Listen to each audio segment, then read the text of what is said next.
আগের ভিডিওতে আমি প্রিন্সিপাল অফ ইন্ডাকশনের ম্যাথমেটিক্যাল স্টেটমেন্টটা দিয়েছিলাম, যেটা সেট অফ ন্যাচারাল নাম্বারের সাথে একটা সেটের সাথে কানেকশান নিয়ে প্রিন্সিপাল অফ ইন্ডাকশনের একটা স্টেটমেন্ট দেওয়া হয়েছিল। তো আজকের ভিডিওতে আমি প্রিন্সিপাল অফ ইন্ডাকশনের ফান্ডামেন্টাল স্টেটমেন্টটা দেব, যেটা তোমরা সব জায়গাতেই দেখে থাকবে। তো প্রিন্সিপাল অফ ইন্ডাকশনের ফান্ডামেন্টাল স্টেটমেন্টটা হলো, প্রথমে এখানে আমরা একটা স্টেটমেন্ট কনসিডার করছি। Let En be a statement involving a natural number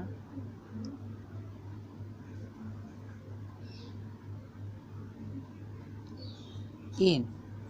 তো মানে কি, মানে হচ্ছে en হচ্ছে একটা স্টেটমেন্ট যার n যে নিচের যে সাফিক্সটা আছে এটা আসলে সাফিক্স নিচে আছে। হ্যাঁ, এইটা ডিফাইন করছে হচ্ছে ন্যাচারাল নাম্বার দিয়ে। এবার বলছে 1 নম্বর, E1টা ইজ ট্রু। মানে স্টেটমেন্টে যখন n এর ভ্যালু 1 তখন স্টেটমেন্টটা ট্রু হবে। 2 বলছে if we assume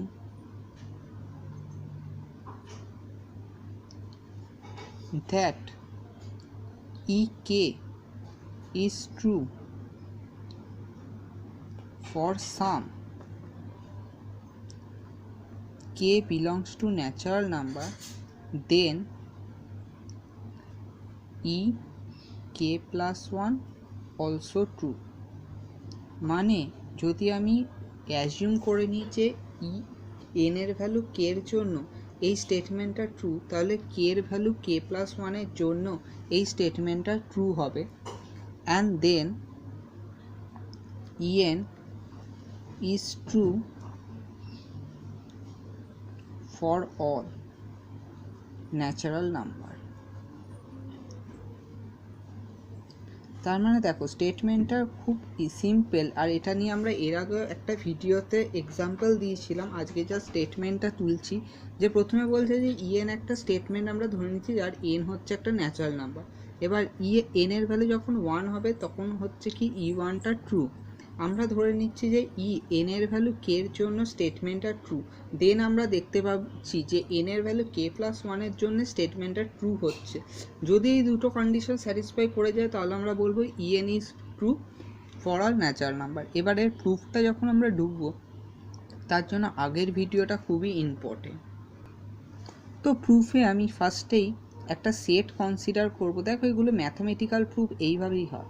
the set S B of those, তো কি এই সেটের যে এস যে সেটটা এর মধ্যে এলিমেন্ট সেই সমস্ত থাকবে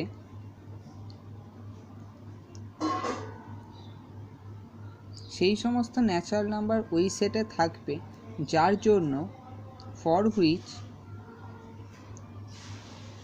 the statement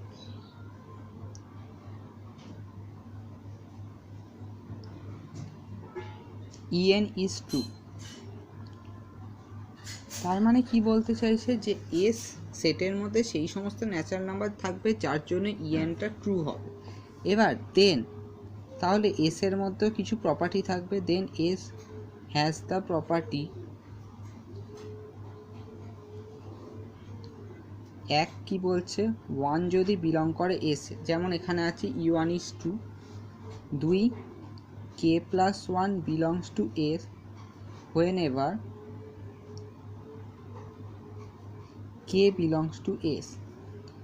then by principle of induction, দেখো আমরা আগের প্রুফটা কিন্তু ম্যাথামেটিক্যালি প্রুফ, তো সেইটা দিয়ে আমরা এখানে ইউজ করছি। আমরা এইখান দিয়ে দেখিয়ে দিচ্ছি যে s equals to set of natural number. এবার যখন s equals to set of natural number হয়ে যাচ্ছে, Das en is true for all n belongs to natural. এখানে একটা ফ্যাক্ট আছে যখন তুমি এস হ্যাজ প্রপার্টি দিয়ে এইটা লিখছো, যদি কোনো বড় প্রুফ থাকে, যেমন ধরো 5 মার্কস কি মোর দেন মার্কসে, তখন কিন্তু তোমাকে আগের প্রুফটা করতে হবে। তাই জন্য বলবো তুমি আগের ভিডিওটা মাস্ট ফলো করো, কারণ ওই ভিডিওতে আমি দেখিয়েছি যে এই প্রিন্সিপাল অফ ইন্ডাকশানটা কীভাবে প্রুফ হয়েছে, এস ইকুয়ালস টু এনটা কীভাবে প্রুফ করেছি, ওইটার জন্যই কিন্তু এটা ট্রু হচ্ছে। তো এখান দিয়ে এটাই এস্টাবলিশ করা যাচ্ছে যে জাস্ট আমরা আগের ভিডিওতে আমরা এস সেটটা দিয়ে করেছিলাম, যেটা একটা ম্যাথামেটিক্যাল প্রুফ ছিল, আর আজকের যে ওভারঅল থিওরেমটা এটা একটা স্টেটমেন্টের ওপর। আর এরকম স্টেটমেন্ট প্রচুর তোমাদের এন্ট্রেন্স এক্সামে এসে থাকে, আর সেখানে কোনো একটা স্টেটমেন্ট দিয়ে বলে যে দেখাও এটা ট্রু হচ্ছে কিনা সেট অফ ন্যাচারাল নাম্বারের জন্য বা ফর অল ন্যাচারাল নাম্বারের জন্য, তখন তোমাকে এরকম প্রিন্সিপাল অফ ইন্ডাকশান দিয়েই দেখাতে হবে।